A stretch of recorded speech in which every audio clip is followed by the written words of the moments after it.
ભાઈ આઈપીએલ માં તો સેન્ચુરીઝ પર સેન્ચુરીઝ લાગી રહી છે. તમને ખબર છે કે આઈપીએલ માં કેટલી સેન્ચુરીઝ લાગી છે અને કેટલા પ્લેયર્સે મારી છે?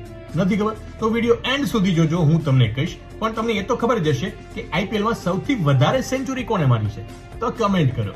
જબરદસ્ત તિલક વર્માની સેન્ચુરી જોઈ, ગઈકાલે અભિષેક શર્માનું બવંડર જોયું, પણ એ પહેલાના દિવસે જો મેચ સારી રહી હોત તો બે પ્લેયરની એક જ ટીમમાં સેન્ચુરી લાગત, અને એ છે પ્રિયાંશ આર્યા અને કુપર કોનોલી. ગઈકાલે અભિષેક શર્માની સેન્ચુરી જોયા બાદ એ પ્લેયર ઓફ ધ મેચ બન્યો અને એસઆરએચ માટે પહેલો એવો પ્લેયર બન્યો જે સૌથી ઓછી મેચીસમાં સૌથી વધારે વાર પ્લેયર ઓફ ધ મેચ બન્યો હોય.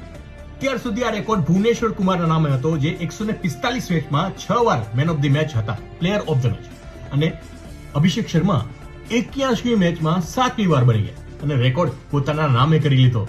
આઈપીએલ ની હિસ્ટ્રીમાં 5મી વખત એવો રેકોર્ડ બન્યો કે છેલ્લી ઓવર સ્પિનરને આપી હોય અને તેમણે 3 વિકેટ કાઢી હોય. ગઈકાલે હર્ષ દુબેએ છેલ્લી ઓવરમાં 3 વિકેટો લીધી.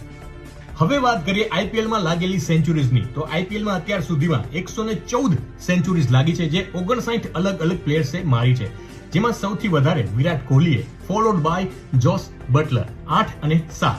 તો 91 મેચ એવી હતી જ્યાં ટીમ જીતી હતી અને 22 મેચ એવી હતી જ્યાં ટીમ હારી હતી. ક્રિકેટના ભગવાન સચિન તેંડુલકરે પણ આઈપીએલમાં સેન્ચુરી મારી હતી, પણ એમની સેન્ચુરી એળે ગઈ હતી કારણ કે એમની ટીમ મેચ હારી હતી.